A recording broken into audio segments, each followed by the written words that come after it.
Magandang araw po sa inyo, Sir Blair. Lalong-lalo na po sa mga giliw ninyong tagapakinig at tagasuporta sa inyong YouTube channel. Ang kwento pong aking ibabahagi ay nangyari taong 1981. Albularyo po ang aking ama na si Arnold, habang ako naman ay nakikisaka lamang sa palayan. Masaya po kaming namumuhay sa liblib na baryo ng Agripasyon. Ngunit nagbago po ang lahat nang dumating sa buhay namin ang batang si Terok. Kakaiba siyang bata at sa kanya iikot ang aking istorya. Dahil sa kanya, nakaharap ako ng mababangis na nilalang. Kung paano nito inumpisan ang nakakapangilabot na pangyayari sa buhay ko na hindi ko po makakalimutan. Kilalanin niyo na lamang po ako sa pangalang Elio. At ito ang aking kwento. Anak, bawasan mo nga muna ang paglabas-labas mo ng gabi, ha? Hindi na maganda mga nangyayari sa paligid natin ngayon. Aba, parami na ng parami ang natatagpuan na bangkay sa baryo natin. Baka mamaya niyan ikaw naman ang matsyempohan. Tay, mga babae naman po ang kadalasang biktime. Kung minsan naman po mga buntis. Kaya wala pong mangyayari sa akin masama, tay. Kahit na ba alalahanin mo noong nakaraang linggo, may namatay na albularyo. Lalaki yon, di ba? Kaya hindi lang babae ang pinapatay. Baka sa susunod niyan, anak naman ng albularyo ang sunod na magiging biktima at ikaw ang matsyempohan. Ay naku, tay. Sa tingin ko po, hindi ang paglabas ko ng bayang problema nyo, kundi po ang pag-iisip ng sobra tungkol po sa mga biktima. Pinag-iingat lang kita, anak. Alam mo naman, di ba, liblib ang baryo ng Agripasyon. At ang ganitong mga lugar ang pinamumugaran ng mga kampo ng kadiliman. Ay naku, tay. Hindi po ako naniniwala sa mga ganyan-ganyan. Isa pa po, hindi po ba't ang sabi naman ng mga nakakakita ng bangkay gawa lang daw yun ng mababangis na hayop. Tsaka ganun din po ang lumalabas sa investigasyon ng mga pulis, di po ba? Kahit pa mabuti na rin yung nag-iingat. Kung hindi ka man naniniwala sa mga kampo ng kadiliman, aba, mabuti pa rin yung may pag-iingat ka sa iyong sarili. Mahirap na, anak. Baka magsisi ka sa bandang huli, ikaw din. Pero tay, kahit saan naman po tayo magpunta, palagi po may panganib Basta kasama ko ang Diyos, tay. Hindi po ako mangangamba sa kaligtasan ko. Ay, siya nga po pala, tay. Maiba nga po pala tayo ng usapan. Bakit kaya panay ang babae ang karamihan sa mga pinapatay, no? Namimili na rin po ba ng taong aatakihin ng mabangis na hayop? Kahit naman sagutin ko ang tanong mo, anak, hindi ka rin naman maniniwala Pagtuunan mo na lamang ng pansin ang trabaho mo sa bukid. Marami na ako natanggap na reklamo tungkol sa'yo. Baka mamaya niyan bigla ka mawala ng trabaho. Sasagot pa sana ako sa tatay ko nang bigla kaming nakarinig ng alulong ng mga aso sa paligid. Kasunod ng malalakas na katok mula sa labas ng pinto. Nagkatinginan kami ni tatay dahil gabi na ng mga sandaling yon. Albularyo ang aking ama at karamihan sa kanyang mga pasyente ay alam ang oras ng kanyang pahinga, maliban na lamang kung emergency. Tulong! Tulungan niyo ako! Tay, kayo na po magbukas ng pinto. Mukhang takot na takot po ang babae sa labas Sige, ako na magbubukas. Pero maging alisto ka. Hindi natin alam kung sino ang babaeng yon. Mabilis akong tumayo nang lumapit si tatay sa may pintuan. Maingat at dahan-dahan niyang binuksan ang pinto. Hanggang sa bumungad sa aming harapan ang babaeng putlang-putla. Sugatan at bakas sa muka ang labis na takot. Yakap nito ang sanggol na nakabalot sa lampin. Tulungan niyo po ako. Itago niyo po ang anak ko. Nakikiusap po ako. Kayo na po ang bahala sa anak ko. Sige na po. Kunin niyo na po ang anak ko. Bilisan niyo. Bago pa nila ako maabutan. Teka, sandali. Sino bang umahabol sa'yo? Sandali, saan ka pupunta? Huwag ka munang umalis. Huwag niyo na po akong pigilan. Pangawa niyo na. Kailangan ko silang mailigaw. Iligtas mo ang anak ko, pakiusap. Ariin mong siya na parang tunay mong anak.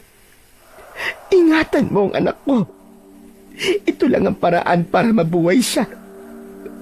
Para mailigtas siya.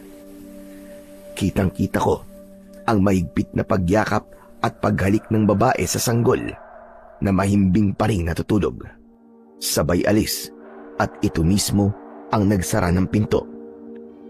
Pareho kaming hindi nakapagsalita ni tatay. Nanlalaki ang aming mga mata habang nakatitig sa sanggol. Kaya naman, hindi na ako nakatiis. Nilapitan ko ang aking ama. Tay, ano yun? Sino po bang babaeng yun? Isa pa, bakit niyo po tinanggapan sanggol, tay? Ewan ko, anak. Hindi ko kilala ang babaeng yun. Isa pa, kaya ko tinanggap ang bata dahil pakiramdam ko nasa panganib ang batang ito. Teka tay. Huwag niyo pong sabihin. Kukunin niyo po talaga ang batang yan. Baka naman po hindi nagsasabi ng totoong babaeng yun. Baka ninakaw niya lang po ang bata. Baka mamaya niyan po, tay. Madamay po tayo. Wala akong magagawa, anak. Hindi iiwan ng babaeng yun ang kanyang anak kung hindi siya nagsasabi ng totoo. Isa pa, magaan ang loob ko sa batang ito, kaya tutulungan ko ang batang ito. At kahit anong mangyari, hindi ko hahayaan na mapahamak siya. Tay, makinig naman po kayo sa akin. Nakikiusap naman ako sa inyo. Huwag tayong makialam sa problema ng babaeng yun, tay. Ikaw ang makinig sa akin, Elio. Kaya mo bang iwan ang sanggol na to sa labas at pabayaan siya mapahamak? Sige nga. Kung hindi mo kaya, manahimik ka na lang. Aampunin natin siya. Kung yun lang ang tanging paraan para siya ay mabuhay. Paano natin siya bubuhayin, tay? Paano natin siya ipapakilala sa mga tao? Ako nang bahalang mag-isip, anak, kung paano siya makikilala ng mga tao. Tsaka bundok ang kinaroroonan ng bahay natin. Kaya hindi nila mapapansin ang pagdating ng batang ito sa buhay natin. Nang hawakan ni tatay ang paa ng sanggol, ay meron akong napansin na kakaibang balat sa talampakan niya. Kaya naman, nahawakan ko yun at napakunot ang aking noo. Tay, tignan niyo ho. Meron po siyang marka sa talampakan niya. Hugis kalahati po ng buwan. Ano po kaya ang ibig sabihin nito? Walang ibang ibig sabihin ng marka na yan, anak. Isa lamang niyang balat na magagamit ng kanyang ina para makilala siya pagdating ng araw. Hindi ka ba masaya, anak? May kapatid ka na ngayon. Yun ang kauna-unang pagkakataon na nakita kong ngumiti si tatay habang pinagmamasdan niya ang muka ng sanggol. Magmula nang mapunta sa amin si Terok, nagbago ang takbo ng aming buhay na ngayon ay kapatid ko ng bunso. Madaling nagawan ng paraan ni tatay kung paano niya ipapakilala sa lahat ng mga tao ang tungkol sa kapatid ko, at marami rin ang naniwala sa gawa niyang kwento. Pagkalipas ng 8 taon, 9 na taong gulang na si Terok. Lumaki siyang malambing at mabait na bata. Ngunit nitong mga nakaraang araw, marami na kaming napapansing kakaiba sa kapatid ko. Kaya isang gabi, hindi ko napigilan ang aking sarili. Kinuusap ko si tatay tungkol kay Terok. Tay, sabihin niyo nga, may napapansin din po ba kayo kay Terok? Ha? Ano bang napapansin mo? Ano ibig mo sabihin? Tay, alam ko pong kayo ang unang makakapansin sa mga kakaibang ikinikilos ni Terok. Kahapon po, tay, napaandar niya po ang treasure ng palay natin, di ba? Samantalang sira yun. At hindi pa naman niya yun nagagamit. Hindi rin siya tinuruan na ayusin yun. Malay mo naman kung pinapanood ka niya habang inaayos mo ang treasure at natutunan niya yon mula sa'yo. Tay naman eh. Huwag yun na nga pong hanapan ng dahilan ng kakaibang ipinapakita sa atin ni Tero. Kung natatandaan niyo po, palagi po siyang nakakagawa ng mga bagay na hindi naman akma sa kanyang edad. Lalo na po ang paggamit ng mga sandata. Eto nakita ko po siya kaninang umaga. Pinatatamaan niya ng kutsilyo ang lata ng sardinas. Walang sablay, lahat sapol. Tay, lahat ng yun, wala pong nagturo sa kanya. Teka nga. Ano bang gusto mo sabihin, ha, Elio? Naguguluhan ako sa'yo eh. Tay, may kakaiba sa anak-anakan niyo. Hinaan mo ang boses mo, Elio. Baka mamaya ay may makarinig sa'yo. Baka marinig ka pa ni Terok. Ayaw niyo kasing maniwala sa akin eh. Lahat nakikita ko, Tay. Iba na ang ikinikilos si Terok, maniwala kayo. Naalala niyo po ba? Nung nawala siya ng minsang isama niyo siya sa palengke? Hindi natin siya madalas inilalabas ng bahay.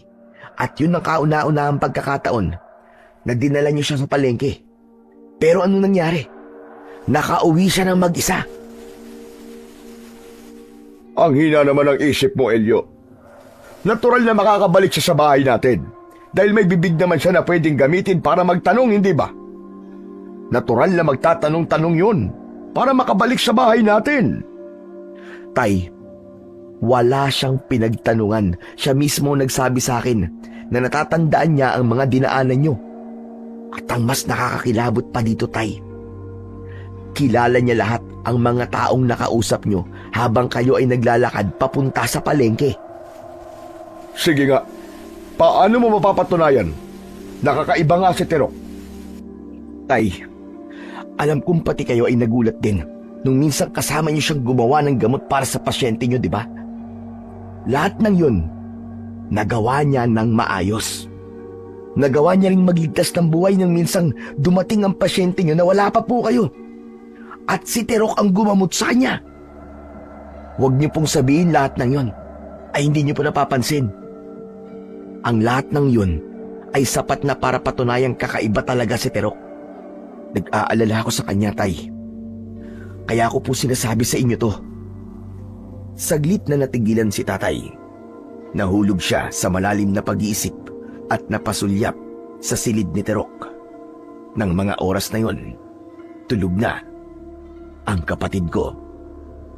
Teka anak, sinasabi mo bang isang gifted ang kapatid mo? Opo, Tay. Madali po niyang natatandaan ng mga bagay ng isang beses lamang niyang nakikita. Sa tono ng pananalita mo, parang gusto mong subukan ang kakayahan ng kapatid mo. Ama kay Tay, ganun na nga. Para sigurado po tayo. Dahil kapag may nakaalam ng tungkol sa kakayahan niya, manganganib po ang buhay ng kapatid ko. Tama ka, Elio. Baka nga, hindi ko lang masyadong pinapansin ang kakayahan ng kapatid mo. Diyos ko, bigla tuloy ako nag-alala para sa kaligtasan ni Terok. Hindi lang yun, Tay, ang inaalala ko. Magmula po nang dumating sa buhay natin si Terok, mas lalong dumami ang mga biktimang natatagpuan sa kakauyan. Mas lalong dumami ang pagpatay ng sinasabing mabangis na hayop. Diyos ko, paano mo nasasabi ang mga bagay na yan tungkol sa kapatid mo? Sa tono ng pananalita mo may ibig kang sabihin Para bang sinasabi mong may dalang sumpa ang kapatid mo?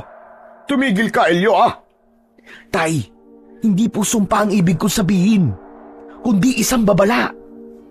Isang pagpapahiwatig na baka nag-alaga tayo ng isang kakaibang bata. Ako rin mismo ay kinilabutan ng sabihin ko yun kay Tatay. Ngunit yun talaga ang nararamdaman ko sa aking kapatid na si Terok. Tay, napamahal na po sa akin ang kapatid ko. Kaya nga po ako nagkakaganito Natatakot ako, Tay. Iniisip ko pa lang po na mapapahamak siya para nang kinakapos ako sa paghinga. Sumisikip ng dibdib ko dahil sa takot. Kaya habang maaga pa po tayo, protektahan po natin si Tirok. Huwag po nating hayaan na may ibang tao makaalam ng tungkol sa kakayahan niya. Hay nako. Hindi ko rin lubos akalain na ang mga kakayahan ni Tirok ay kakaiba nga kumpara sa mga batang halos kasing edad lang niya. Dumarami na rin ang kanyang mga tanong. Pakiramdam ko kapag nagkamali ako ng sagot sa kanya, malalaman niya ang tungkol sa lihim natin. Hindi ko yung kakayanin, anak. Kaya hanggat nabubuhay ako, ibabaon ko hanggang sa hukay ang lihim natin tungkol sa pagkatao niya. Paano, Tay? Halimbawa, bumalik po yung babaeng yun. Sa tingin ko patay na siya. Dahil ilang taon na lumipas. Pero hanggang ngayon, hindi pa rin siya nagpapakita sa atin. Ang iniisip ko, kung paano natin mapaprotektahan si Tarok.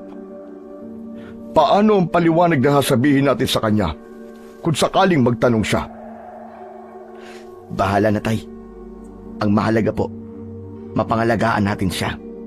Yun po siguro ang dahilan ng nanay niya kung bakit siya iniwan sa atin. Kung kinakailangan iwan natin siya sa bahay at huwag nating hahayaang makausap siya ng ibang tao, ay gagawin natin, Tay.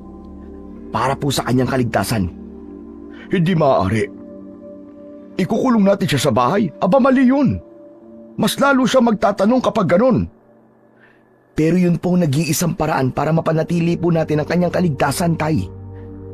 Kapag may masamang tao ang nakaalam tungkol sa kakayahan niya, gagamitin siya para kumita ng pera. Hindi po ba't yun ang nangyari sa batang kinuha ng mayamang sindikato? Ginamit nila ang bata para sa kasamaan. At nang hindi na sumunod ang bata, pinatay nila.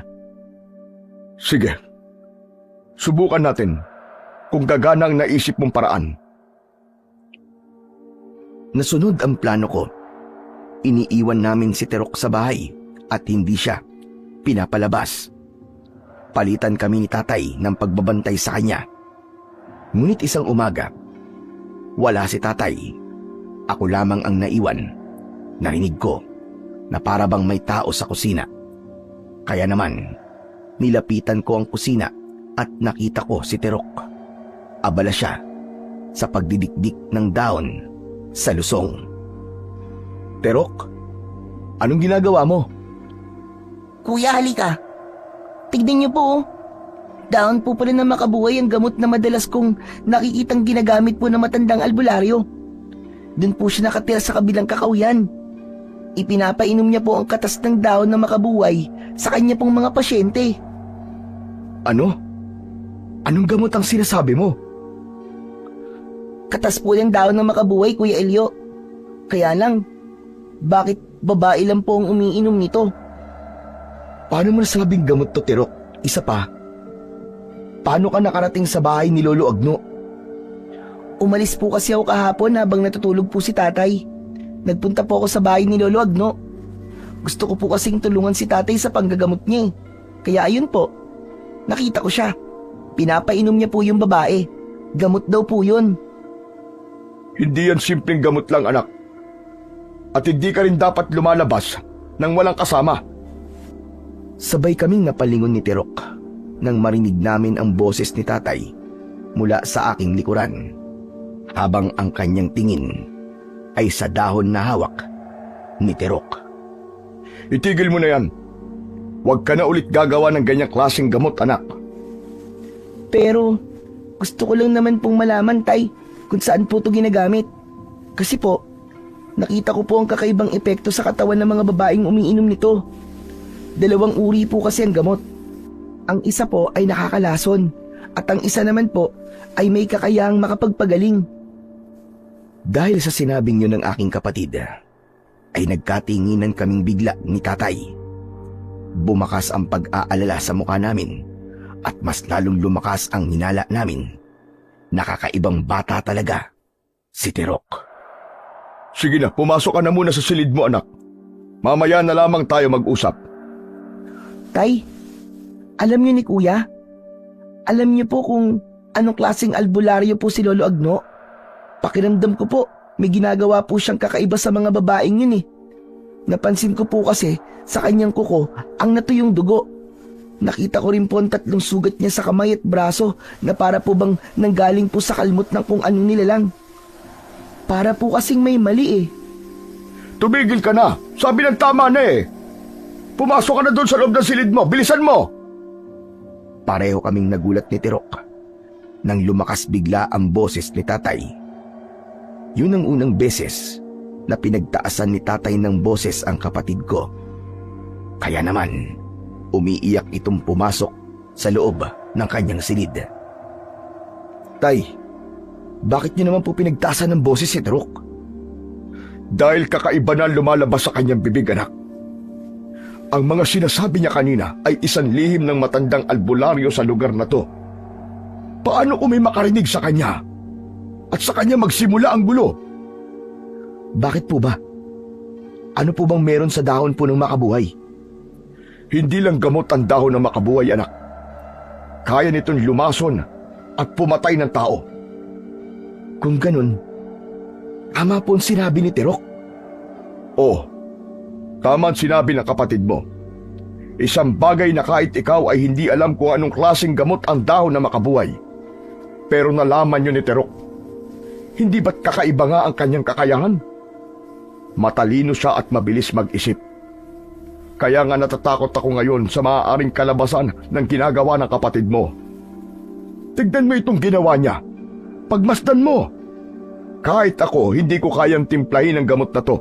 Pero si Tirok, isang tingin niya lang, alam niya na kagad ang sangkap. At kaya niya na kagad timplahin. Kinuha ni tatay ang maliit na lusong. Naroon ang dinikdik na dahon ng makabuhay. Inilagay ni tatay sa baso ang katas ng dahon ng makabuhay. Napakapait ng lasa nito at kadalasan na ginagamit ito sa mga babaeng buntis. Kaya nitong pumatay ng sanggol. At ang natuklasan ng kapatid mo, ang pinakadelikadong bagay na matagal nang inililihim ng matandang albularyo. Krimen ang pumatay ng sanggol mula sa sinapupunan ng kanyang ina. At kapag nakarating sa mga tao at mga pulis ang gawain ni Lolo Agno, malalaman ng matanda na si Tirok po ang nagturo sa kanya at may posibilidad na manganib ang buhay ng kapatid ko. Oo, anak. Kaya hindi ko napigilan ang aking sarili kanina. Oras na malaman ng mga tao tungkol sa kakayahan ni Tirok. Baka matuntun siya ng taong nagtatangka sa buhay niya. Tay, kinakabahan ako nung gagawin po natin. Magmatsyag ka sa bahay ni Tatay Agno. Kahit na anong mangyari, huwag kang makikipag-usap sa kanya. Gusto kong malaman ang katotohanan at kung bakit kailangan niyang gumamit ng dahon ng makabuhay at kung ano ang ginagawa niya ron. Pagkatapos naming mag-usap ni tatay, pinuntahan niya si Tirok at humingi siya ng pasensya sa kapatid ko. Doon na rin siya natulog, habang ako naman ay hindi dinalaw ng antok. Nag-aalala ko dahil hindi namin habang buhay maitatago sa lahat ang kakayahan ng aking kapatid. Habang nakahiga ako, ay bigla akong nakarinig ng iyak ng sanggol mula sa labas ng aming bahay. Kaya naman, napabalikwas ako ng bangon. Nagising din ang aking ama, habang si Tirok naman ay natutulog na sa loob ng silid nito. Sabay kaming lumabas ng kwarto at pinakinggan namin ang iyak ng sanggol. Ang bihira na yan. Baka meron na namang nag-iwan ng sanggol sa bahay natin. Ay nako, ikaw na nga munang tumingin sa labas, anak. Teka tay, bakit po ako? Kayo na lang po. Nako, alam mo naman na kapag sanggol ang pinag-uusapan ay mahina ako, kaya sige na. Ikaw na lang ang tumingin sa labas, anak. Bilisan mo na. Nagmadali pa talaga. Bubuksan ko na sana ang pintuan, ngunit nawala na ang iyak ng sanggol. Napalitan yon ng katok mula sa labas ng pinto. Tao po! Tao po! May tao ba riyan? Tay, lalaki. May tao sa labas. Sige, pagbuksan mo. Baka pasyente ko yan. Pagbukas ko ng pintuan, ay tumambad sa aking paningin ang nakatayong lalaki na balbas sarado. Namumutla ang kanyang labi, nanginginig ang katawan, at may sugat sa siko. Tulungan niyo ako. Inabot na ako ng gabi sa daan. Kanina pa akong umaga naghahanap ng bahay na matutuluyan. May nakapagsabi sa akin na albularyo raw ang nakatira dito. Baka naman pwede niyo akong tulungan. Hala, sige na, pumasok ka na muna. Mukhang pagod na pagod ka. Kaya nga eh. Pasensya na sa pang-aabala ko sa inyo. Nahilo talaga ako sa daan. Kaya nasugatan ako sa siko. Sige na, at ako nang gagamot yan para sa'yo. Elio anak, ikuha mo nga ako ng gamot sa aking kwarto. Sige po, tay. Agad akong kumuha ng gamot sa silid ni tatay. Pero habang nasa loob ako ng kwarto, napansin ko na malikot ang mga mata ng bisita namin. Para siyang may hinahanap kahit nakikipag-usap ito sa aking ama. Kaya naman, matagal ko siyang pinagmasdan bago ko lumabas ng silid ni tatay. Nalaman ko na siya si Mang Tano, dayo at walang kamag-anak sa aming lugar. Ito na po ang gamot, tay. Salamat anak. Kayo na bang nakatira sa bahay na ito? Ang laki naman. Oo, kaming dalawa lang ng anak ko. Maaga kasing namatay ang asawa ko nang ipinanganak niya ang bunso ko. Teka, bago ka dumating may narinig kaming iyak ng sanggol. Wala ka bang napansin sa labas? Meron. May nakita kasi akong babae na may hawak na sanggol. Panayak-iyak. Balak yatang magpagamot sa inyo. Pero nang makita niya ako ay bigla siyang umalis. Ganun ba? Akala ko pa naman ay kung ano na. Habang nag-uusap kaming tatlo, biglang lumabas sa silid si Terok. Hindi ko alam kung bakit bigla kong kinabahan ng mga sandaling yon. Maging si Terok ay ganun din ang reaksyon pagkakita niya kay Mang Tano. Sa pagkakataong yon, ay titig na titig sa isa't isa sina Mang Tano at Terok. Maya-maya pa ay biglang sumiksik ang kapatid ko sa likod ng aking ama at itinatago nito ang kanyang muka sa tagiliran ni tatay. Anak, ano ba? Pumasok ka na nga lang sa silid mo. Gabi na, matulog ka na. Mukhang hindi yata sanay sa tao ang anak mo, Arnold. Halatang hindi siya nakakalabas ng bahay. Ha? Wala naman siyang hilig na lumabas ng bahay eh. Ganun ba? Siya nga pala. Salamat sa paggamot sa sugat ko. Pwede bang dito na muna ako magpalipas ng gabi? Wala kasi akong ibang matutuluyan dito. Pwede naman. May bakante pa kaming silid.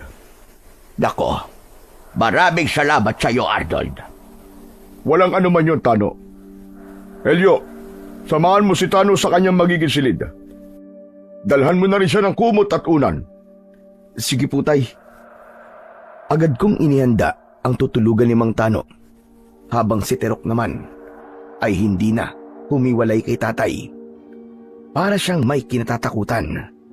Samantalang ako naman ay nagpahinga na rin sa aking silid.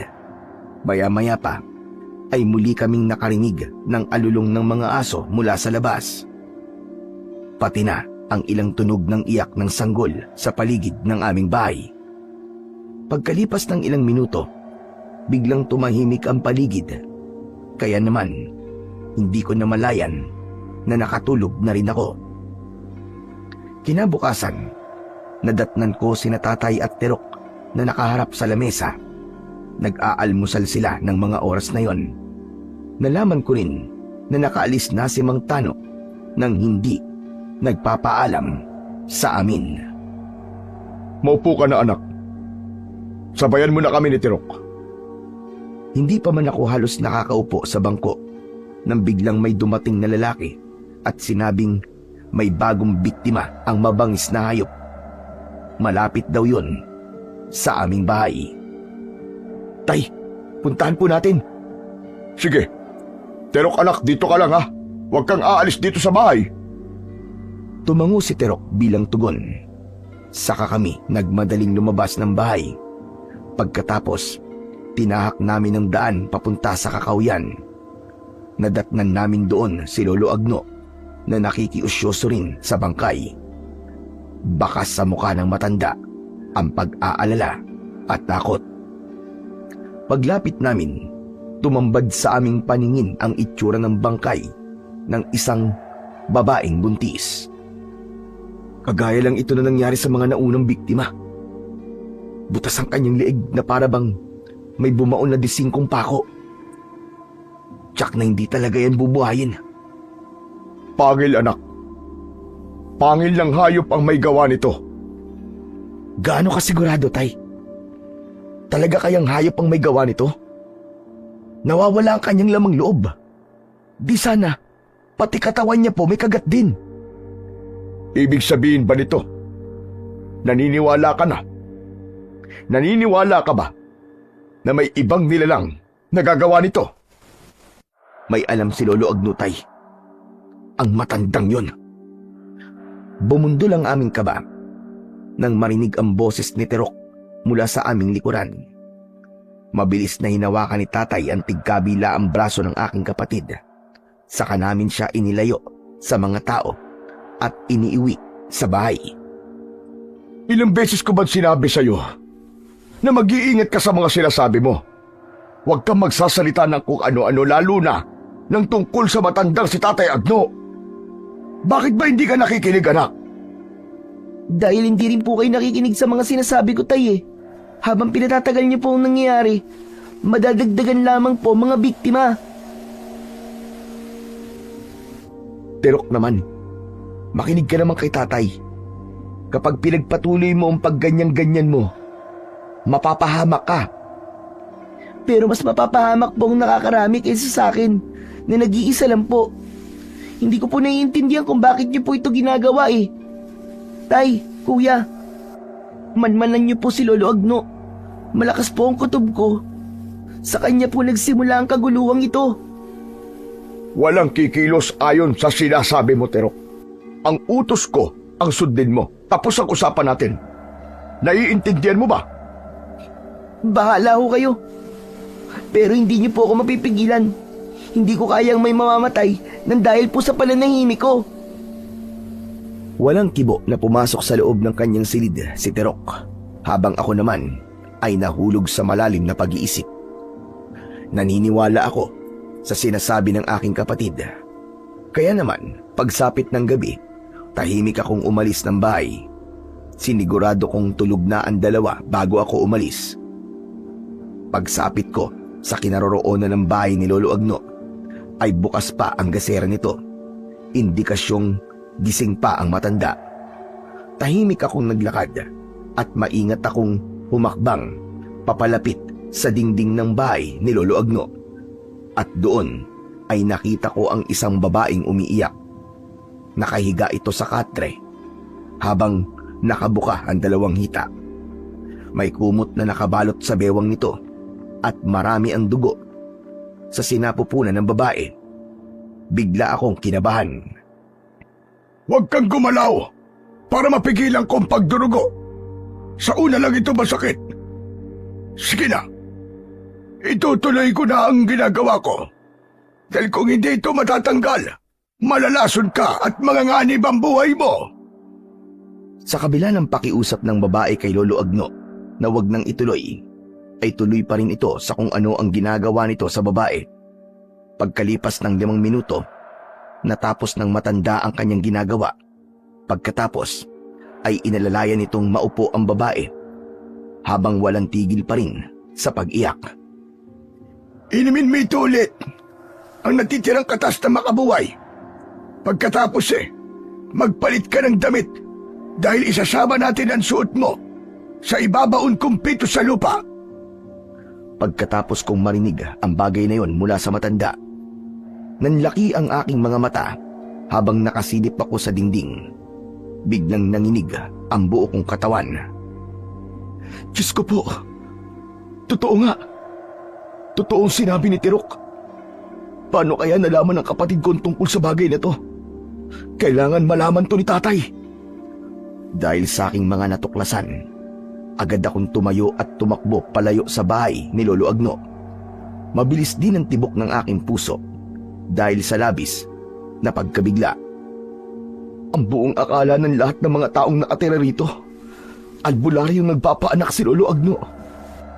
Yun pala, Isa rin siyang albularyong nag-aagas ng bata mula sa sinapupunan ng kanyang ina. Diyos ko, masamang gawain yun. Kasalanan sa batas at sa mata ng Diyos ang ginagawa niya. Dahil abala ko sa aking mga iniisip, hindi ko namalayan na nakarating na pala ako sa gitna ng kagubatan at bigla kong nakarinig ng iyak ng sanggol. Nung una ay inakala ko na dahil lamang yun sa aking mga natuklasan mula kay Lolo Agno. Kaya't pinakinggan ko munang mabuti ang naririnig kong iyak ng sanggol. Teka, may umiiyak na sanggol na nanggagaling sa likod ng puno. Pero paano nagkaroon ng bata sa gubat na to? Malalaki ang hakbang ng aking mga paa na nilapitan ko ang kinaroroonan ng sanggol. Ganun na lamang ang panlalaki ng aking mga mata nang tumambad sa aking paningin ang umiiyak na sanggol. Walang saplot at tanging malapad lang na tuyong dahon ang hinihigaan nito. Diyos ko, sinong walang niyang inang nag-iwan ng sanggol sa gitna ng kagubatang to? Napakawalang puso. Akma ko sanang hahawakan ng sanggol nang biglang lumakas ang iyak nito. Nagbago ang tunog ng kanyang iyak at nauwi sa nakakakilabot na pag-angil. Nanginig at nanigas ang tuhod ko nang makita ang itsura ng sanggol. Pumangit ang kanyang anyo, kumulubot ang kanyang balat. Lumaki rin ang mapupula niyang mga mata at ang malalagari nitong mga ngipin ay nagsimulang lumitaw. Napaupo ako sa lupa dahil sa labis na pagkabigla habang hindi ko inaalis ang tingin sa nakatayong nilalang. Aswang na sanggol! Anong klaseng nilalang ka? Lumayo ka! Lumayo ka! Ngunit tuloy sa pag-angil ang aswang. Pagkatapos ay tumulo ang malapot nitong laway. Huwag ka lalapit, pakiusap! Lumayo kang impakto ka! Naghanap ako ng kahoy na magagamit kong panghampas sa nilalang. Ngunit wala akong nakita. Mas lalo akong kinilabutan nang umiyak ulit ito na parabang iyak ng sanggol. Nang mga oras na yon, hindi ko pa alam kung anong klaseng nilalang ang nasa harapan ko. Dahil yun ang unang pagkakataon na nakakita ko ng ganong klaseng aswang. Biglang lumundag ang aswang, sakto sa aking balikat. Sabay kagat niya sa aking leeg. Nagpagulong-gulong ako sa lupa para matanggal ang pagkakabaon ng kanyang pangil sa laman ko. Malakas din ang sigaw ko dahil sa labis na takot. Ubod lakas kong hinawakan ang katawan ng aswang at inihagis ko yun sa damuhan. Naramdaman ko ang pagbulwak ng aking dugo mula sa nakabuka kong sugat. Tumayo ako at balak ko sanang tumakbo. Ngunit lumitaw mula sa damuhan ang maraming aswang na mukhang sanggol. Anak ng putya! Paano nangyari to? Hindi! Hindi niyo ako mapapatay! Layuan niyo ako! Mga impakto kayo! Dali-dali akong dumampot ng kahoy. Iwinasiwas ko yon sa ere upang hindi sila makalapit sa akin.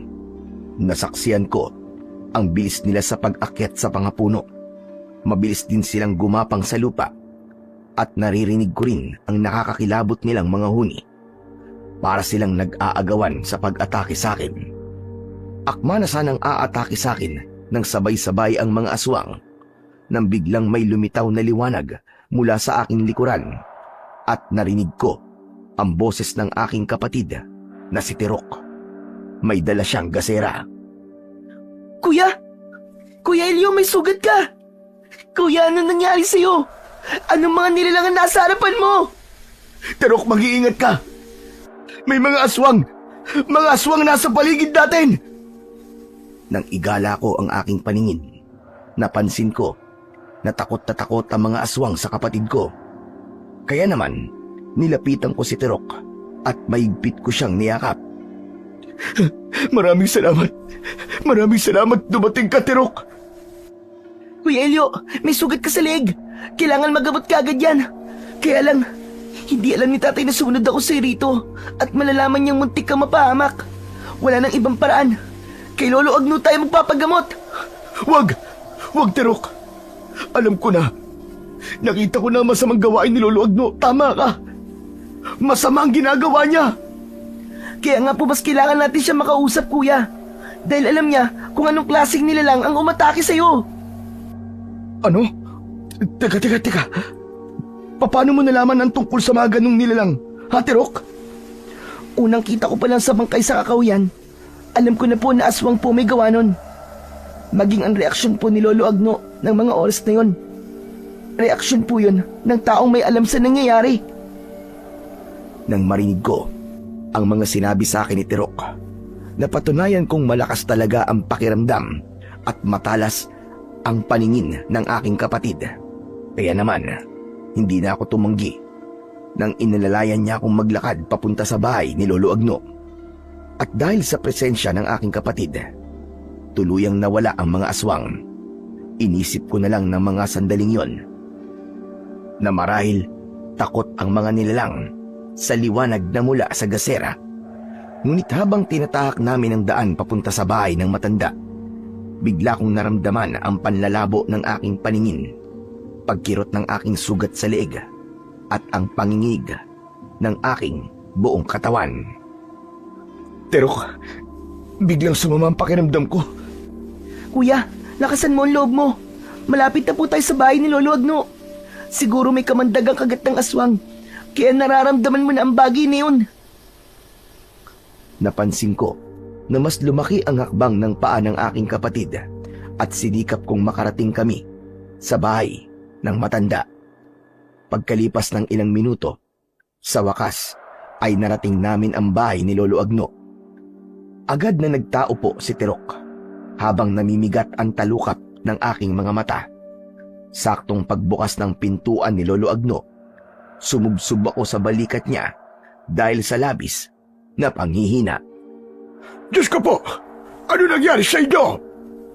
Tulungan niyo po kami, Lolo Agno. Inatake po ng aswang si Kuya Elio. Ano ka mo? Tulungan niyo ako, Lolo Agno. Hindi ko na po kaya ang sakit.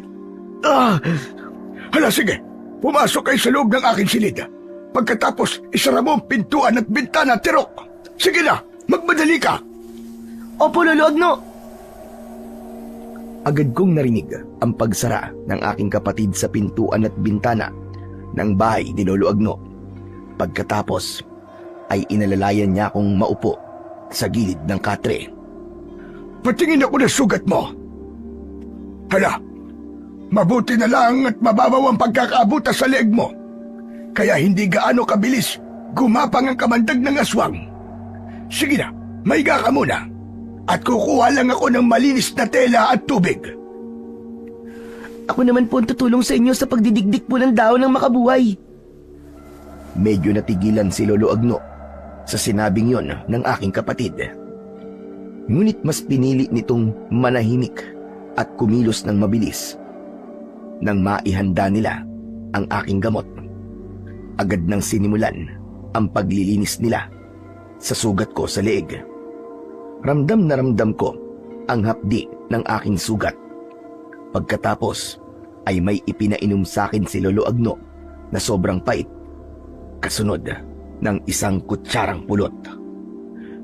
Katas na makabuhay ang ipapainom ko sa iyo upang matunaw ang kamandag ng aswang na kumagat dyan sa leeg mo. Hindi ko natatanungin kung bakit nasa gubat ka pa ng ganitong oras ng gabi.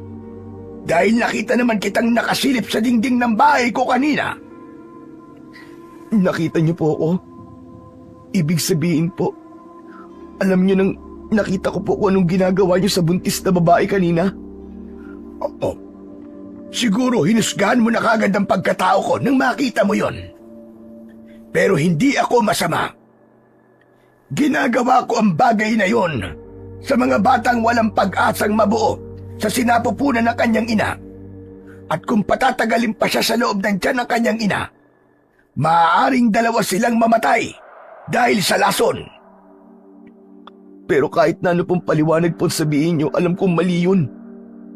Alam niyong kasalanan to sa mata ng Diyos.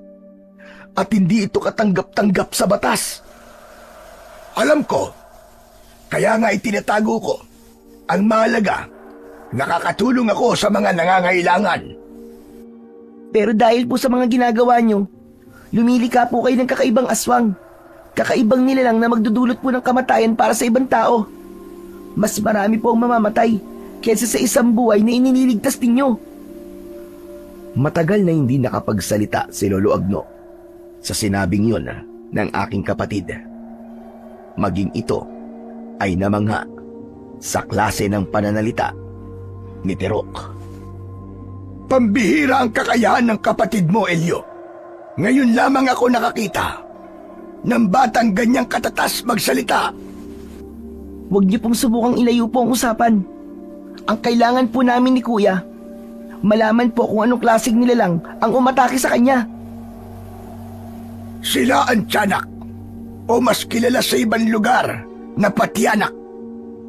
Sila ang mga nilalang na inagas ng kanilang ina. Ang iba naman ay bagong silang nasanggol na patay nang inilabas at muling nabuhay, ngunit isa ng ganap na halimaw. Lalo na ang mga batang itinatapon ng kanilang ina sa isang kakahuyan. Sila ang mga nilalang na walang kinikilingan. Mapanganib ang kanilang kagat at may kakayahang gamitin ang awa ng tao para makapanakit ng kanilang biktima. Ano po ang ibig niyo sabihin? Nag-aanyo silang sanggol sa paningin ng tao na gusto nilang biktimahin.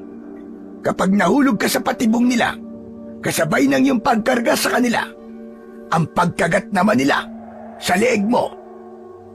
Kaya pala karamihan sa mga nabibiktima ay mga babae na kadalasan ay buntis o di kaya naman ay isang ina. Dahil kadalasan kasi, sila ang mga madalas maawa. Pero bakit ganon, Lolo Agno? Kahit alam niyo na po may tiyanak, diretso pa rin po kayo sa masama niyong gawain. Hindi po ba kayo nag-aalala na baka isang araw, balikan kayo ng lahat ng mga batang pinatay niyo? Alam kong darating ang bagay na yan. Diyos ko, hindi ko akalain na isang bata lamang ang magpapaalala sa akin ng mga bagay na muntik ko nang makalimutan. Ngunit anong magagawa ko? Hindi ko matiis sa mga babaeng humihingi sa akin ng tulong. Kahit na ano pong sabihin niyo, Lolo Agno, hindi pa rin po makatarungan ang ginagawa niyo. Isa pa, paano po mapipigilan ng mga tiyanak? Paano sila matatalo? Isang bagay lang na makapangyarihan ang katapat ng kanilang pag-asik ng lagim. Yun ay ang makakuha ng mutya ng berdeng higad, ang taong lalaban sa kanila. Ako mismo lalaban sa mga tiyanak. Saan po ako makakahanap ng mutya ng berdeng higad? Saan ko po matatagpuan ng mutya? Sa gitna ng kagubatan, matatagpuan ang pinakamatandang puno ng pili. Yun ang bahay ng mga berdeng higad. Sila ang nagbabantay sa mutya. Malalaman mo ang kinaroroonan ng mutya sa lugar kung saan may malakas na liwanag. Kaya sa gabi mo siya dapat kunin. Sandali lang po, Lolo Agno. Ang mga higad ay nagtataglay rin po ng kakaibang lason. Kapag dumikit po ang balahibo ng higad sa balat ng tao, magkakaroon po ito ng pantal. Mamamaga ang katawan at biglang lalagnatin. At ang malala pa, lalabas po ang dugo mula sa kanyang ilong. Ilan lamang po yan sa posibleng epekto na mararanasan ni Kuya bago niya po makuha ang mutya ng berdeng higad. Hindi po kaya balak niyo nang patayin si Kuya para mapagtakpan po ang gawain niyo? Pambihirang bata ito, oo. Ganun na ba kasama ang tingin mo sa akin? Tsaka saan mo ba natutunan ang mga bagay na yan? Bigla na lamang pong pumasok sa isip ko. Tsaka minsan na rin po akong nadikitan po ng higad sa balat. Kaya alam ko na po ang epekto nun. Huwag kang mag-alala, Terok. Hindi mapapahamak si Elio. Kailangan niyang harapin ang kamandag ng higad dahil yun ang magiging pagsubok niya para sa mutya. Sinasabi ko ito sa iyo, Elio, para patunayang hindi talaga ako masamang tao at wala akong kinalaman sa mga aswang na namiminsala sa baryo. Nakahanda po ako malampasan ang pagsubok na yon para makuha po ang mutya ng berdeng higad. Pagkatapos namin makipag-usap kay Lolo Agno, agad kaming umuwi sa bahay. Inilihim namin kay tatay ang nangyari sa gubat. Pagkalipas ng 3 araw, isinagawa namin ang balak na pagkuha sa mutya kasama si Terok. Hinanap namin ang kinaroroonan ng matandang pili. Hindi nagtagal, natagpuan namin ang kinaroroonan ng pili sa tulong ng aking kapatid. Anong gagawin natin, Terok? Sigurado ka ba na hindi tatago sa pantalon at saka sa makapal kong jacket ang nakakalasong balahibo ng mga higad? Oo kuya, magtiwala ka sa akin. Ang nilagay nating katas na makabuhay sa balat mo ang makakatulong upang hindi mo maramdaman ng pangangati. Sige, magtitiwala ako sa Terok ha. Basta dito ka lang ha, huwag kang aalis. Opo kuya, mag-iingat ka. Kasi ang mukha mo ay walang proteksyon, kaya iwasang mong madikitan ka sa mukha. Oo na. Pambihira. Parang ikaw pang panganay sa ating dalawa. Siyempre, mana po ako kay tatay eh. Pagkatapos namin mag-usap ni Terok, sinimulan ko ng akyatin ang puno ng pili. Nahawakan ko kagad ang higad na nadurog sa mga kamay ko. Dahil sa katas ng makabuhay, hindi ko naramdaman ang pangangati. Tuloy lang ako sa pag-akyat hanggang sa makarating ako sa dulo ng sanga. Saglit akong nagpahinga. Maya-maya pa, napansin ko ang lumiliwanag na dahon sa dulo ng sanga. Kinuha ko yun at tumambad sa aking paningin ang maraming higad na nakadikit sa kulay berdeng bato. Nagliliwanag din ang mga higad na nagbabantay sa mutya. Kuya, bilisan mo na. Nilalamok na ako rito eh. Napangiti ako nang marinig ko ang boses ng aking kapatid. Lalo na nang mahawakan ko na ang bato. Ngunit nang dumampi sa aking palad ang mutya, gumalaw ang lahat ng mga higad at hinabol ako. Mabilis silang gumapang papalapit sa aking kinaroroonan. Kaya naman, nagpasya na akong bumaba sa puno. Lagot na! Balak nila akong atakihin! Kuya Elio, tumalong ka na! Mabilis ang pagbaba ng mga higad! Mamamaga ang katawan mo kapag naabutan ka nila!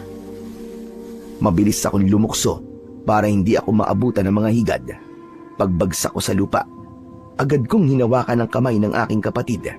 Saka mabilis kaming tumakbo, papalayo sa lugar na yon.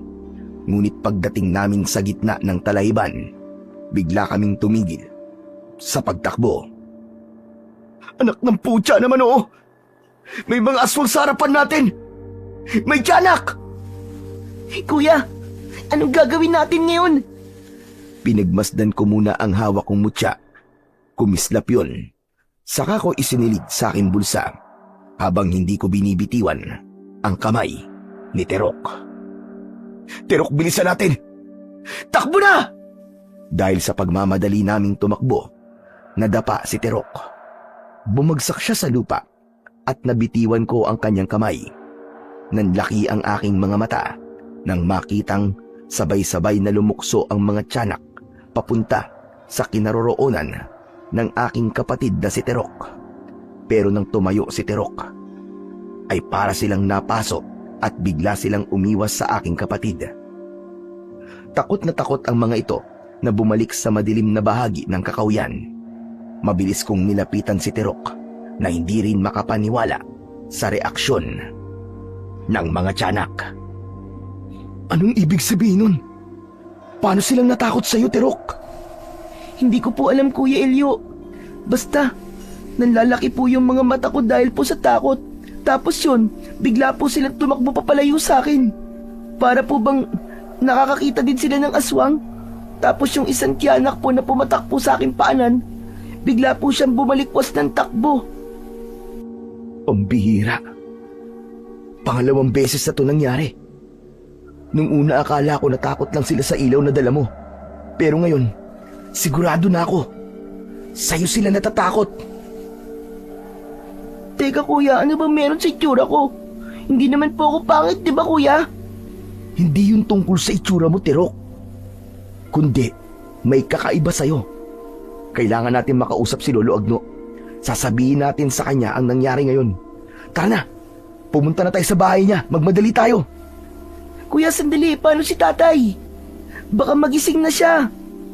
Kaya nga kailangan natin magmadali, di ba? Kaya't bilisan mo ng tumakbo. Tara na. Hinawakan ko ulit ang kamay ng aking kapatid at mabilis kaming tumakbo papunta sa kinaroroonan ng bahay ni Lolo Agno. Mabuti na lang at nadatnan naming gising pa ang matanda. Nagsasara ito ng pinto at ng mga bintana. Agad kaming pumasok sa bahay niya.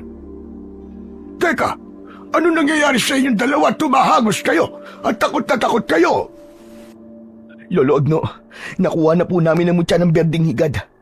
Tapos sinabol po kami ng mga higad. Pero may mas nakakapagtaka pa po na nangyari sa amin. Si Terok po, bigla siyang kinatakutan ng mga aswang na tiyanak. Ano ka mo? Kinatakutan siya ng mga tiyanak? Opo, akala ko nga po nung una ay natakot lang sila sa liwanag ng gasera. Pero ngayon, sigurado po ako na si Terok po ang kanilang kinatatakutan. Paano po nangyari yun, Lolo Agno? Nasaan ang mutya ng berdeng higad? Patingin ako. Teka, ano pong gagawin niyo sa mutya? At saka, bakit ganyan po kayo makatingin sa kapatid ko? May gusto lamang akong alamin.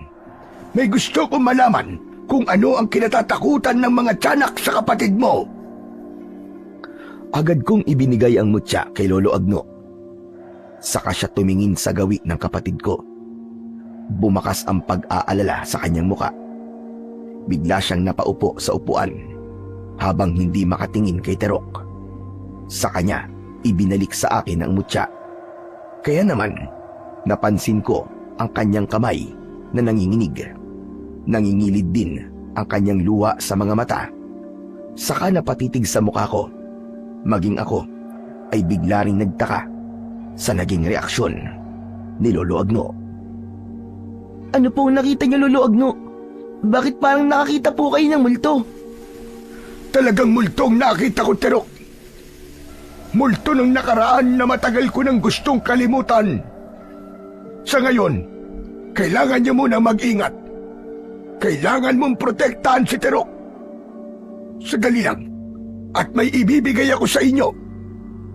Napasulyap naman ako sa aking kapatid nang saglit na umalis sa aming harapan si Lolo Agno. Kuya, bakit ganun po si Lolo Agno? Malakas po ang kutob kong may bagay po siyang nakita sa akin. Hindi ko rin alam, Terok. Pero sigurado ako nasa panganib ka dahil gusto ni Lolo Agno na bantayan kita. Maya-maya pa ay biglang tumighim si Lolo Agno. Mula sa pintuan ng silid nito, lumapit siya sa amin at iniabot niya sa akin ang dalawang yantok. Teka, Lolo Agno, ano pong gagawin ko sa mga to? Ingatan mo yan at gamitin panlaban sa mga aswang. Protektahan mo ang kapatid mo laban sa nilalang na lumikha sa mga tiyanak. Ano po? Lumikas tiyanak? Teka, hindi ko po kayo naiintindihan eh. Alam mo kung anong ibig ko sabihin, Elio. At sa pagkakataong ito, walang alam si Terok, tama ba? May nakikita ang mga tiyanak mula sa kapatid mo. At yun ang dahilan kung bakit sila natatakot kay Terok. Nag-aalala naman akong napatingin sa gawi ni Terok na nakatingin lamang sa aming dalawa ni Lolo Agno.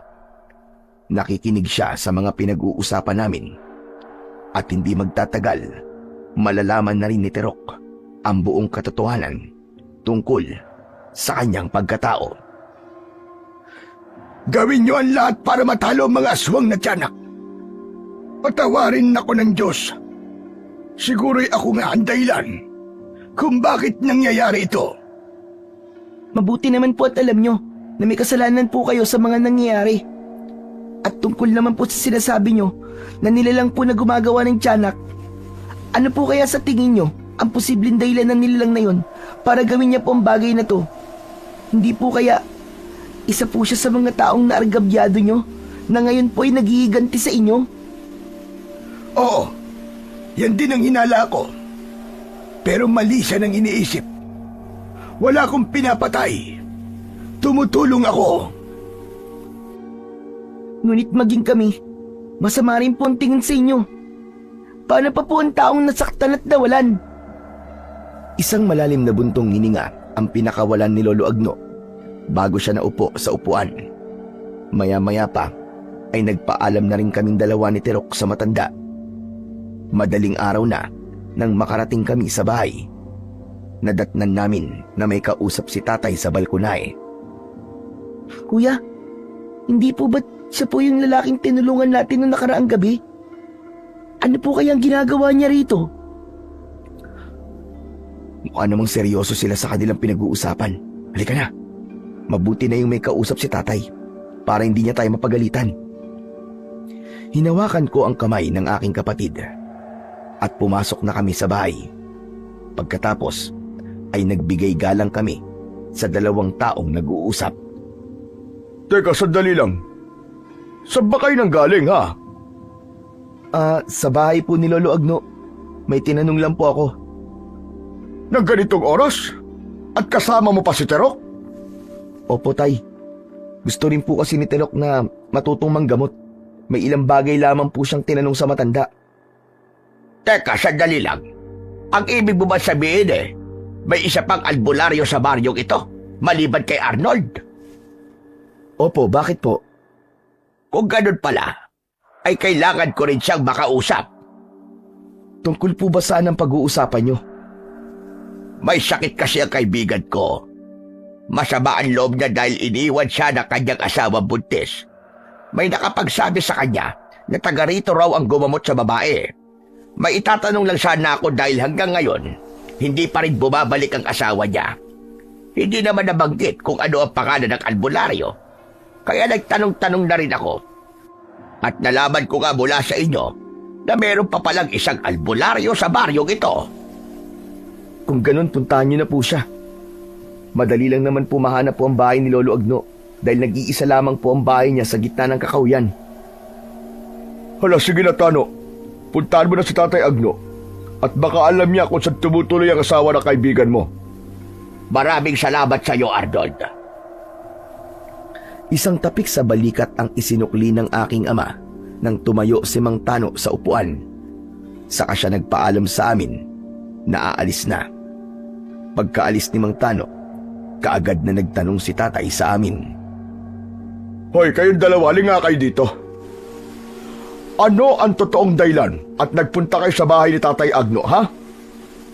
Hindi ba't kabilin-bilin ako sa inyong dalawa na huwag kayong makikipag-usap kay Tatay Agno?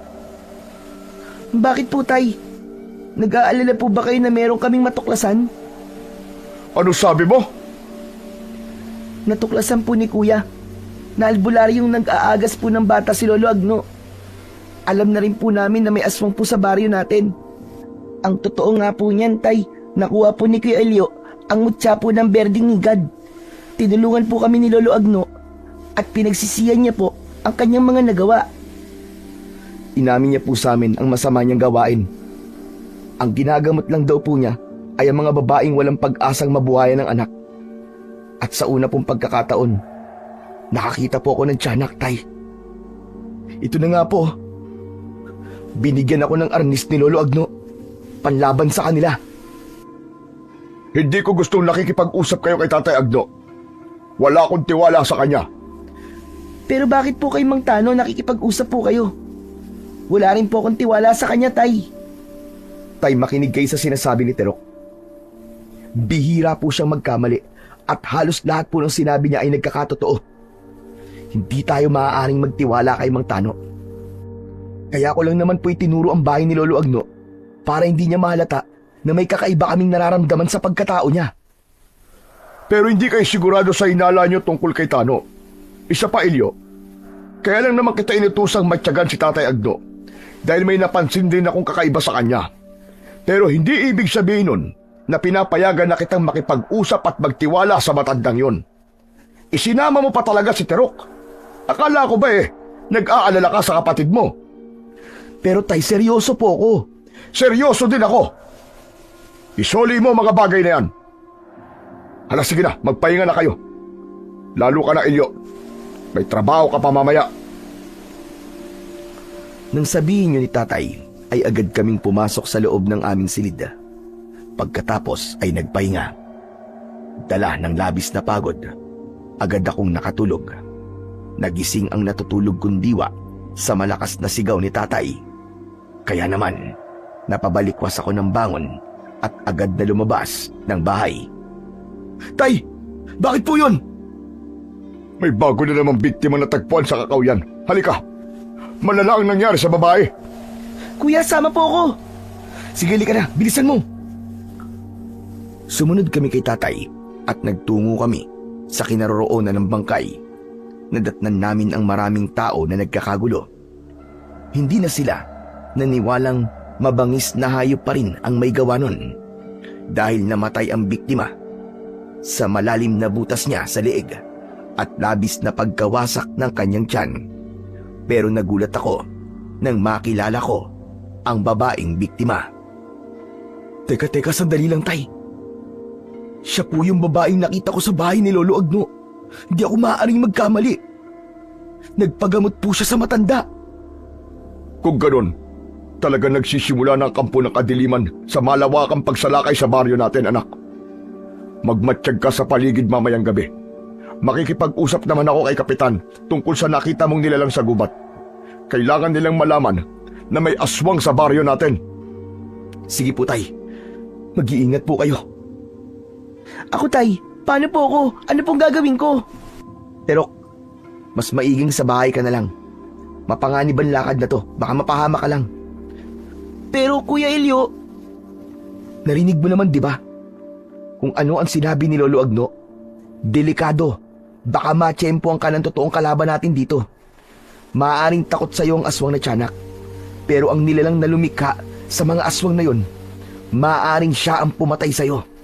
Dahil magiging banta ka sa pag-aasik niya ng lagim at magiging hadlang ka sa kanyang mga pinaplano. Tama ang kuya mo, anak. Dating gawi sa bahay ka lang. Kahit paano, ligtas ka sa bahay. Tutulman ang kalooban ng kapatid ko, ay wala na siyang nagawa. Hindi ko rin naman ilalagay sa panganib ang buhay ni Tirok. Kaya naman, pagsapit ng gabi, agad na akong nagpunta sa Kakahuyan para magbantay. Wala akong dalang gasera dahil maliwanag naman ang sikat ng buwan. Tanging ang arnis ko lang ang dala ko. Mukhang wala namang kakaiba sa bahagi ng Kakahuyan na to. Ang mabuti pa kaya, lumipat ako ng ibang pwesto o di naman kaya, pumunta ako sa bahay ni Lolo Agno. Luminga ako sa paligid bago ako tumakbo papunta sa bahay ni Lolo Agno. Ngunit bago ako makarating sa bahay ng matanda, inatake ako ng mga tiyanak. Pinagtulungan nilang kagatin ang binti ko. Mabuti na lang at mabilis kong naipadyak ang aking paa at tumalsik sila sa damuhan. Pero agad din silang bumangon at sinubukan akong atakihin. Ginamit ko ang aking arnis. 2 palo ang agad na pinakawalan ko sa unang tiyanak na sumugod sa akin. At tinamaan ko siya sa bandang leeg. Bumagsak siya sa lupa. Nagkikikisay ang kanyang katawan habang bumubula ang bibig. Anong nangyayari sa katawan ng tiyanak? Teka, bakit lumulubo ang leeg niya? Hindi ko na natapos ang aking sasabihin nang biglang pumutok ang leeg ng aswang. Nagulat ako sa naging epekto ng arnis sa katawan ng tiyanak. Hindi kaya dahil sa mutya kaya pumutok ang leeg ng tiyanak? Mas lalo akong naguluhan nang masundan pa ang nakita kong epekto ng aking arnis sa katawan ng mga tiyanak. Tinubuan sila ng pantal sa balat, namaga at agad na sumabog ang kanilang katawan na parabang pumuputok na lobo. Ngunit sa kabila ng kakayahan ng aking mutya, mas lalong naging agresibo ang mga kalaban ko. Muntik akong tamaan ng kalmot sa aking muka ng isa sa tiyanak na umatake sa akin. Mabuti na lang at nakaiwas ako. Gumanti ako sa kanya ng palo na tumama naman sa kanyang leeg. Tumalsik siya at bumagsak sa lupa. Nang makita kong mas dumarami na ang tiyanak na papunta sa aking kinaroroonan, napaatras ako. Anak ng putya, hindi maaari ito. Hindi ko sila kakayanin. At kakaiba ang kanilang bilis, lalo na ang pagkapang nila sa lupa. Kailangan kong maging alisto. Mas lalo silang nagiging mabagsik sa tuwing nakakapatay ako ng mga kasama nila. Kahit nasa alanganing sitwasyon ako, hindi ako nagpatinag. Nakipagsabayan pa rin ako sa mga aswang na tiyanak. Saktong paglukso ng 5 tiyanak para atakihin ako. Dumating sina Tirok at si Tatay. May dala silang kahoy at gasera. Iwinasiwas ng aking kapatid ang dala niyang kahoy sa ere, habang si Tatay naman ay binato ng kahoy ang mga tiyanak. Kaming dalawa ni Tatay ang nakasaksi kung paanong kumaripas ng takbo ang mga aswang nang makita ang kapatid kong si Tirok. Ano? Bumalik kayong lahat! Mga walang niya kayo! Sinaktan niyo ang kuya at tatay ko! Anak, tama na yan. Nakaalis na sila. Kailangan na rin nating umalis sa lugar na to bago pa tayo matuntun ng pinuno nila. Tay, may sugat po kayo ha. Ano po nangyari sa inyo? Dinalakay din kami ng mga tiyanak sa bahay. Mabuti na lang at natandaan ng kapatid mo kung saan kanya unang nakita nun. Kaya nasundan ka namin dito. Tay, kailangan niyo na pong magamot kaagad. May kamandag po ang kagat ng mga tiyanak. Pero kalika, alalayan natin si Tatay. Ipapagamot natin siya kay Lolo Agno. Mas lalo akong nag-alala nang makita ko ang sugat sa balikat ng aking ama. Kaya naman, nagmamadali kaming maglakad papunta sa bahay ni Lolo Agno. Pagkalipas ng ilang minutong paglalakad, narating namin ang bahay ng matanda. Tao po! Lolo Agno, si Elio po ito! Tulungan niyo po kami! Kailangan po namin ang tulong niyo, Lolo Agno! Lolo Agno, tulungan niyo po si Tatay! Kasunod ng malakas na boses ng aking kapatid, kumalat ang liwanag sa loob ng bahay ng matanda. Mula sa liwanag ng ilaw ng gasera. Pagkatapos, ay bumukas ang pinto at nakita namin si Lolo Agno. Bakas sa kanyang muka ang pag-aalala. Diyos ko po! Abay, bakit ganyan ang mga itsura ninyo? Papasukin niyo po muna kami, Tatay Agno. Nasa panganib po ang buhay ng mga anak ko. Sinalakay po kami ng mga tiyanak. Hala, sige, pasok kayo. Bilisan niyo. Agad na nilakyan ni Lolo Agno ang pagkakabukas ng pinto. Saka kami nagmadaling pumasok sa loob ng bahay nito. Wala nang inaksayang oras pa ang matanda. Kaagad siyang naghanda ng mga gamot na gagamitin niya sa sugat ni Tatay. Naupo naman ako sa silya habang pinagmamasdan ang aking kapatid na nag-aalala sa aking ama. Lolo Agno, kumusta na po ang sugat ng tatay ko? Kailangan niya muna ng konting pahinga. Dahil malalim ang tinamo niyang sugat. Napapahamak po sila dahil sa akin. Gusto ko pong malaman kung ano po ang totoong dahilan kung bakit ayaw silang tigilan ng mga aswang. Naguguluhan na po ako sa mga nangyayari. Dahil sa'yo, Tirok. Dahil kakaiba ka sa lahat. Tatay Agno, ano po sinasabi niyo sa anak ko? Si Tirok ay tinatawag na Bertudes. Isa siyang batang Bertudes. Parang may malamig na tubig ang bumuhos sa aking katawan nang marinig ko ang sinabing yon ni Lolo Agno. Pakiramdam ko, alam na rin ng matanda ang tungkol sa pagkatao ng aking kapatid. Ano pong ibig niyong sabihin na isang Bertudes po ang aking kapatid? Siya ang kinatatakutang Bertudes. Siya ang kinatatakutan ng mga aswang na tiyanak. Nang hawakan kong mutya ng berding higad, nakita ko ang liwanag mula sa kanyang talampakan. Natitiyak ko na meron siyang simbolo ng kalahati na buwan. Teka, Lolo Agno, paano niyo po nalaman ang tungkol sa marka niya sa kanyang talampakan? Kagaya ng sinabi ko kanina, Arnold, may nakita akong liwanag sa kanya. Ang Bertudes ay isang pambihirang kakayahan na magagamit niya laban sa masasamang nilalang.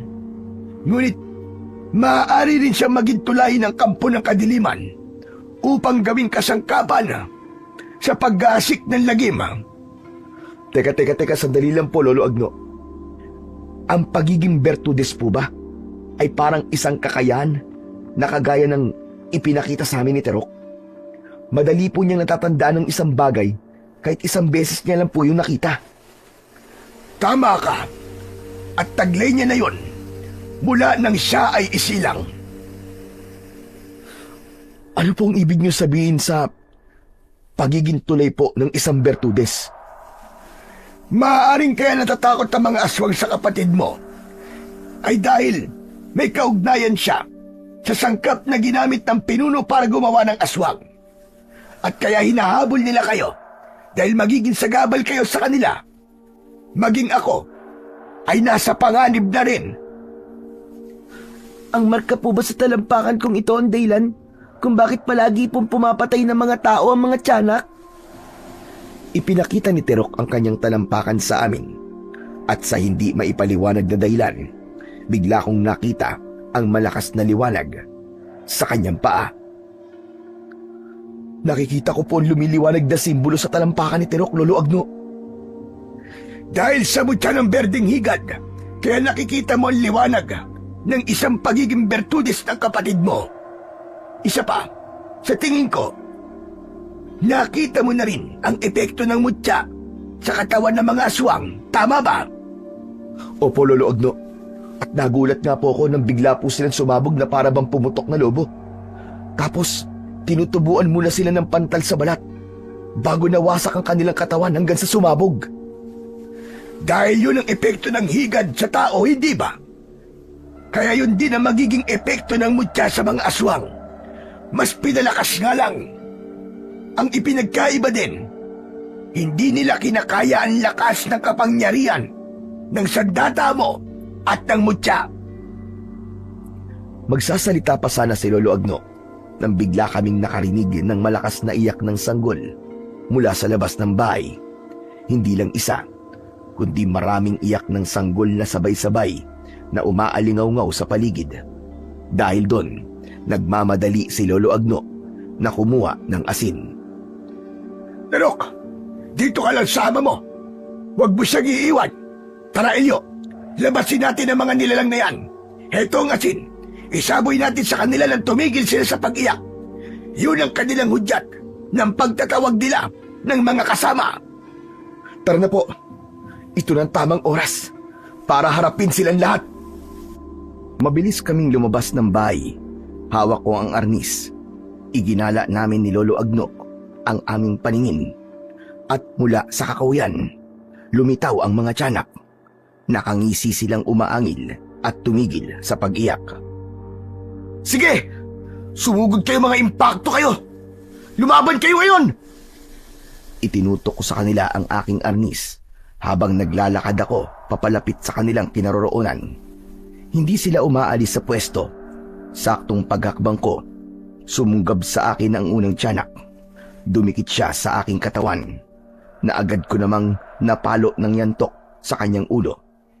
Dalawang magkakasunod ang ginawa ko na nagpabagsak sa mga aswang na tiyanak. Pagkatapos ay sabay-sabay nang umatake ang mga nilalang sa aming dalawa ni Lolo Agno. Habang ang matanda naman ang tagasaboy ng asin. Bawat tamaan ng asin sa katawan ay isa-isa silang umaangil at nasasaktan. Kasunod ng pagpalo ko sa kanilang ulo gamit ang aking sandata. Pati na sa dalawang tiyanak na sumunggab kay Lolo Agno. Tinamaan ko rin sila sa likod. Bumagsak sila sa lupa at tinubuan ng malalaking pantal sa balat hanggang sa pumutok ang kanilang katawan dahil sa labis na pamamaga. Kailangan natin pumasok sa loob. Mas lalo silang dumarami. Bakit ganun, Lolo Agno? Bakit mas lalo silang dumadami? Sino po ba ang pinuno nila na gumagawa sa kanila? Wala akong alam sa taong gumagawa ng ganitong katangahan. Masamang salamangkerong mambabarang lang ang may kakayahan ng ganitong gawain. Marahil dumating na rin ang araw na sinisingil na rin ako sa aking mga nagawang kasalanan. Sa tingin ko, may naghihiganti po talaga sa inyo. Kaya po niya ginagamit ang mga batang inagas nyo. Nagkakamali siya sa pinag-iigantihan niya, Elio. Wala akong pinatay na sanggol. Dahil lahat ng mga iniagas ko ay dati ng patay sa loob ng sinapupunan ng kanyang ina. Pero dahil kasalanan pa rin yun, pinagsisisihan ko na ang nagawa kong kasalanan.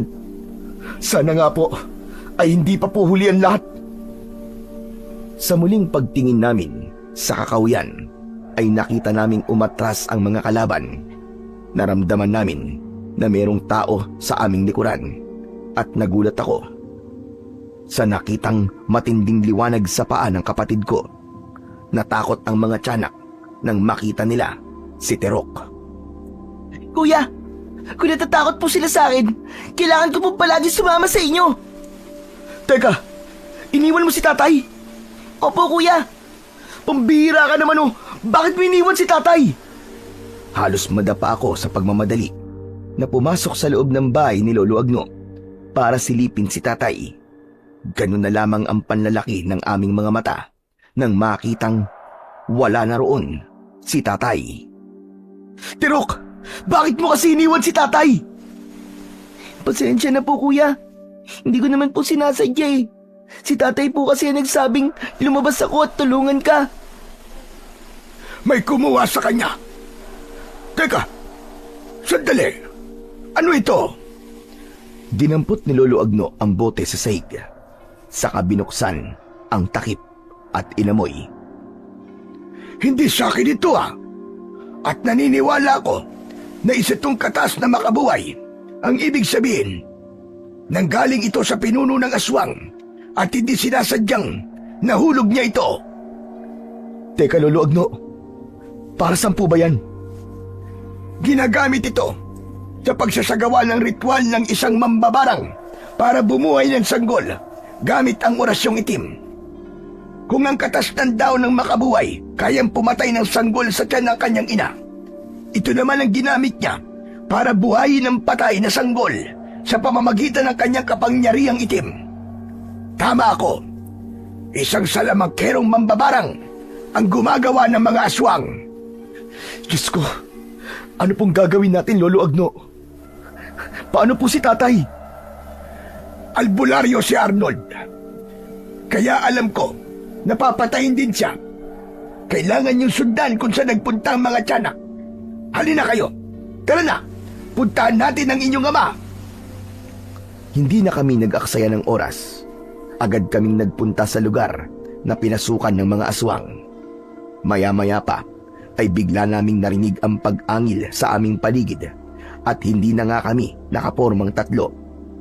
Bigla nila kaming sinunggaban habang si Terok lang ang kanilang iniiwasan. Kuya, mag-iingat po kayo! Paluin mo sila ng arnis mo, Elio. Ibigay mo ang isa kay Terok. Tirok, saluin mo! Mabilis na nasalo ng aking kapatid ang isang arnis. Pagkatapos ay pinagpapapalo niya ang mga aswang na tiyanak. Bawat tamaan ng palo ng arnis ng kapatid ko ay kagad silang nasusunog.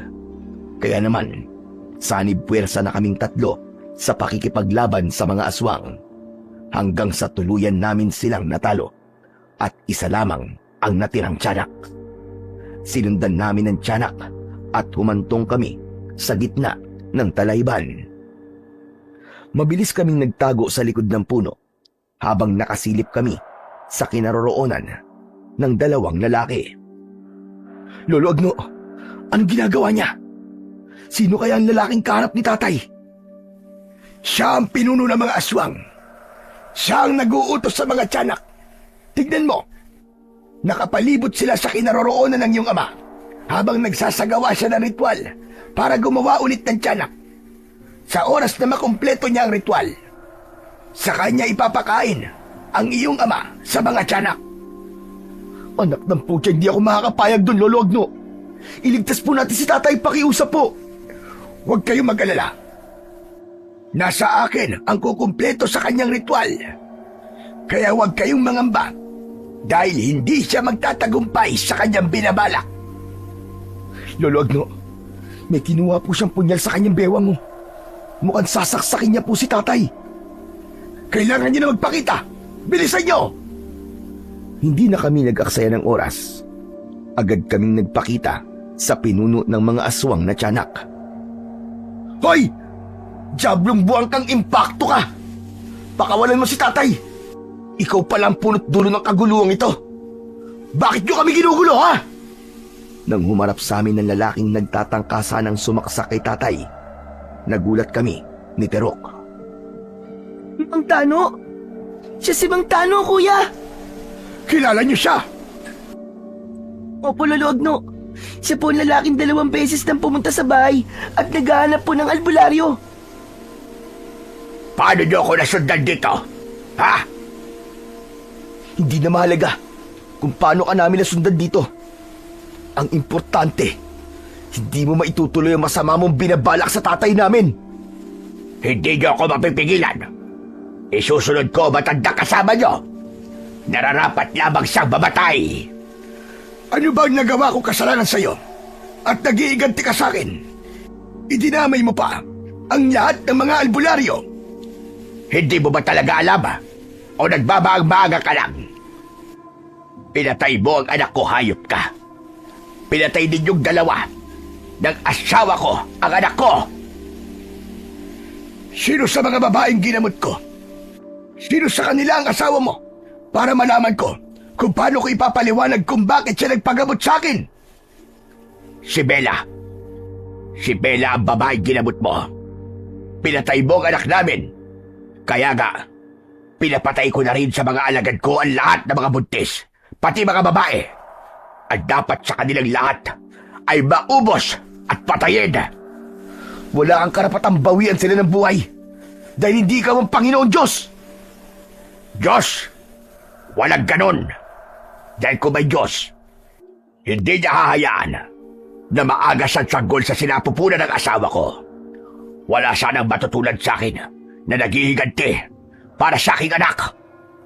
Ang gusto ko lang naman, magkaroon ng pamilya kahit ako ay isang mambabarang. Ngunit pati yun ay kinuha sa akin ng matandang yan. At pati na ang asawa ko, pinatay niya. Hindi totoo yan. Buhay ang anak mo. At ligtas si Bella. Ako mismo ang nagpaanak sa kanya. Sinungaling ka. Huwag mo na akong subukan linlangin. Magbabayad ka! Maniwala ka. Buhay si Bella. Ang iniaagas ko lang ay ang mga sanggol na wala ng pag-asang mabuhay. Namatay sila sa loob ng katawan ng kanilang ina. Pero hindi ako pumapatay ng bata sa loob ng sinapupunan ng isang ina. Ako mismo ang nagpaanak kay Bella. Pero bigla kami sinalakay ng mga tiyanak. Balak nilang patayin si Bella. Dahil nalaman ko na pinatay niyo ang anak ko, hindi ako naniniwala sa inyo. Sige mga alagad ko, sugurin sila. Patayin niyo. Wala kayong ititira. Hindi ko alam ang gagawin ko ng mga sandaling yon dahil nag-aalala ko sa aking ama na nakagapos sa puno at may busal sa bibig. Hindi ko rin maiwan ang dalawa dahil sa mga sumugod na tiyanak. Kaya naman, ang nilapitan ko ay si Mang Tano. Mabilis ko siyang inatake gamit ang aking arnis. Ngunit bigla siyang humalakak ng tawa, kasunod ng paninigas ng aking katawan. Elyo! Kinagamitan ka niya ng itim na salamangka. Kailangan mo labanan ang kapangyarihan niya. Kailangan mo siyang labanan gamit ang mutya mo. Pero hindi ko po maigalaw kahit ang kamay ko, Lolo Agno. Masyado po malakas ang kapangyarihan niya. Labanan mo siya. Isipin mo ang mutya. Anong mutya sinasabi mo? Hindi niyo ako mapipigilan. Kahit na ano pang mutya yan. Kahit na anong pagpupumiglas ang gawin ko, ay hindi ko maigalaw ang buo kong katawan, habang sina Terok at Lolo Agno naman ay abala sa pakikipaglaban sa mga tiyanak. Ayop kang salamangkero ka! Alisin mo ang salamangka sa katawan ng kapatid ko! Sa akin mo gamitin ang kapangyarihan mo! Pakawalan mo ang kapatid ko! Dahil sa sinabing yun ni Terok, naramdaman ko ang pagkawala ng malakas na puwersang bumabalot sa aking katawan. Ang kapatid ko ang hinarap ni Mang Tano. Sa pagkakataong yun, ay wala nang natira na mga tiyanak. Sige nga, labanan mo ang kapangyarihan ko.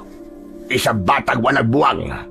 Ano kaya ang mararamdaman ni Arnold kung papatayin ko ang anak niya sa harapan niya?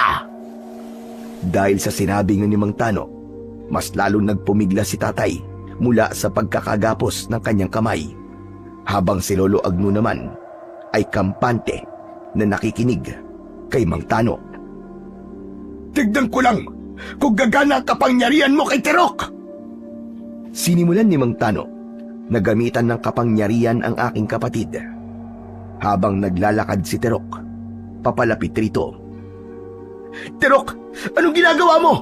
Huwag kang lumapit sa kanya! Lumayo ka riyan! Pabayaan mo siya, Elio. Magtiwala ka sa kapatid mo. Sa tingin ko, marami pa siyang alam kesa sa atin. Ho? Ano pong ibig niyo sabihin, Lolo Agno? Wala akong natanggap na tugon mula sa matanda dahil umalingaw-ngaw na ang malakas na boses ni Mang Tano.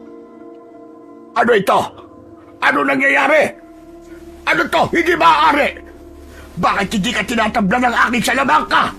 Anong klaseng nilalang ka? Dahil bawat kasamaan ay may katumbas na kabutihan. Matanda na kayo. Bakit kayo nagiganti sa ibang tao na wala namang kasalanan sa inyo? Bakit kayo nagpapakasama nang hindi nyo man lang inaalam kung ano ang totoo? Anong sinabi mo? Teka, sino ka ba talagang bata ka? Bakit hindi ka nasasaktan ng aking salamangka? Anong klaseng nilalang ka? Tsaka teka, ikaw rin yung batang kinatatakutan ng mga alagad ko. Sino ka man talaga? Ako lang naman ang batang Bertudes na kinatatakutan ng mga alagad mo! Bumakas sa mukha ni Mang Tano ang labis na pag-aalala. Mula sa aking kinatatayuan ay biglang lumitaw ang malakas na liwanag sa talampakan ng kapatid ko na tanging kami lang ang nakakakita. Ipinalo ni Tirok ang hawak niyang arnis sa mukha ni Mang Tano. Bumagsak ito ng pasadsad sa lupa, ngunit agad ding nakabangon. Kaya naman, mabilis na akong umatake at pinagtulungan naming labanan si Mang Tano, habang si Lolo Agno naman ang nagligtas kay tatay. Wala akong pakialam. Kahit Bertudes ka pa, hindi ko hahayaan na adlangan mo ang aking pag-iganti. Saktong pagtaas ng kamay ni Mang Tano, habang hawak nito ang punyal, may sumigaw ng malakas mula sa aming likuran. Lahat kami ay napatingin sa gawi ng babaeng umiiyak. Inalis nito ang balabal at nakilala ko ang babae. Siya ang nanay ni Tirok.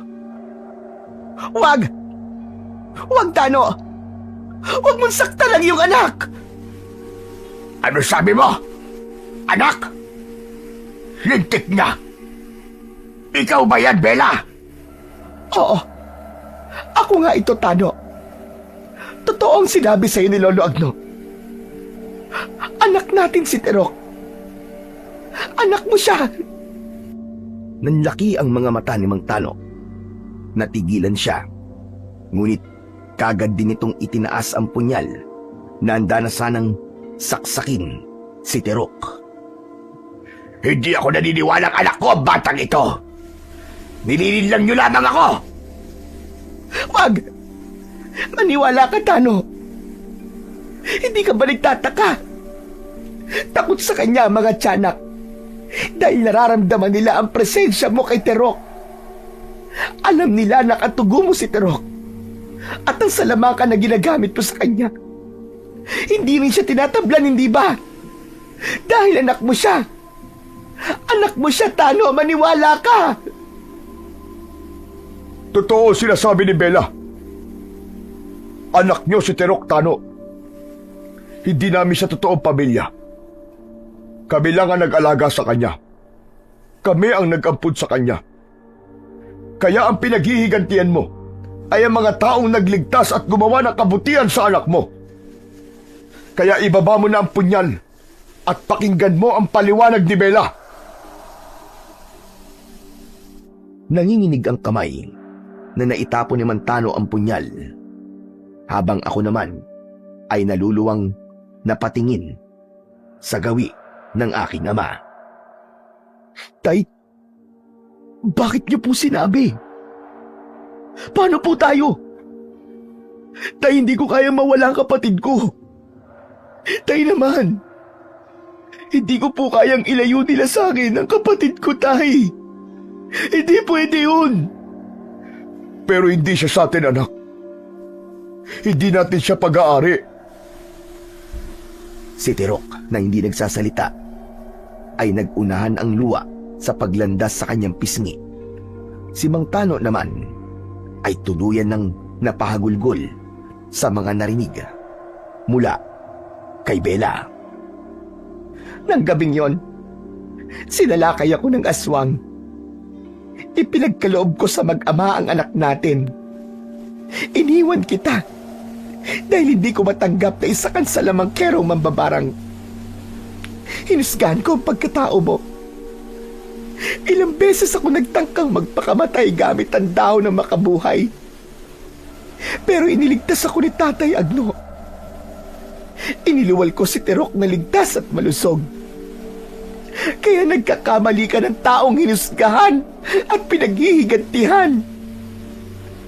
Wala silang kasalanan sa'yo. Wala, maniwala ka. Diyos ko, ano ginawa ko? Hindi maaari. Bakit ako nagkaganito? Iniabot ni Lolo Agno ang nakuha niyang bote kay Mang Tano. Ano? Hetong makabuhay na ginamit mo sa mga tiyanak. Alisin mo ang itim na salamangka sa ibang natitira mong alagad. Nandan sumalakay sa baryo. Dahil mali ka, Tano. Maling-mali ka. Ikaw ang totoong nagkamali rito. Sa dami ng napatay mo, Diyos na lamang ang bahala sa'yo.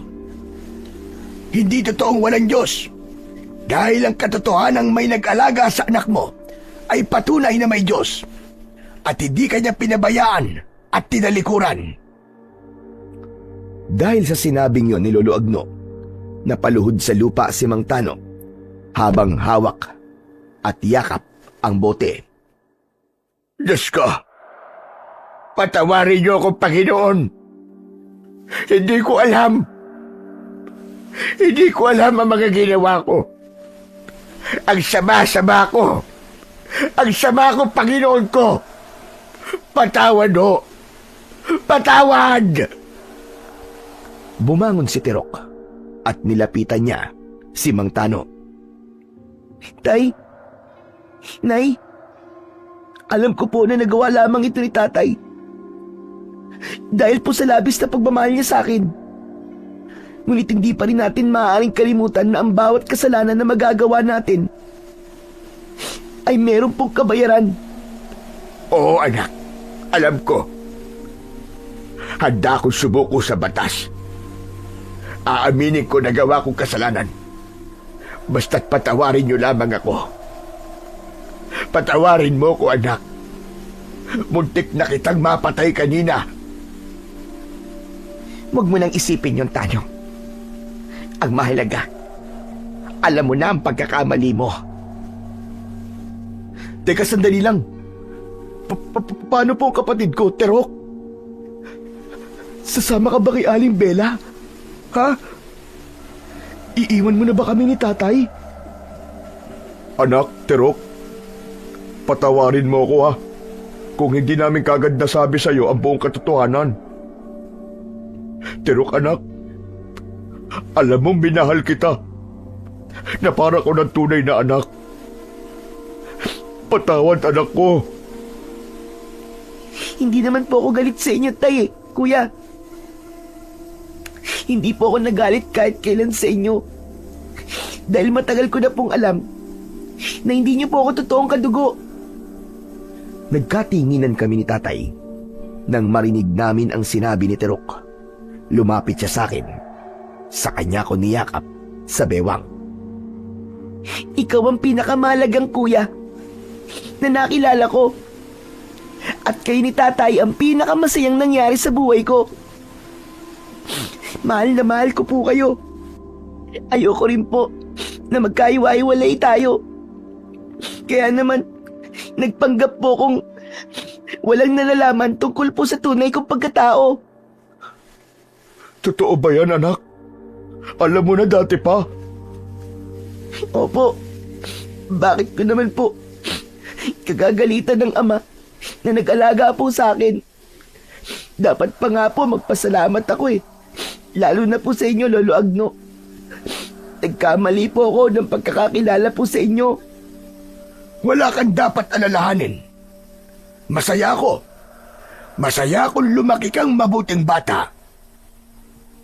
Pagkatapos naming malaman na matagal na palang alam ng aking kapatid ang tungkol sa lihim namin ni tatay, niyakap niya ng maigpit sina Mang Tano at Aling Bella habang pigil ang aking hininga. Iniisip ko pa lang na iiwan ako ng aking kapatid ay para na akong mauupos na kandila. Nay, Tay, patawarin niyo po ako ha. Pero hindi ko po maiiwan ang aking pamilya. Sila na po kasi ang kinagisnan ko at mahal na mahal ko po sila.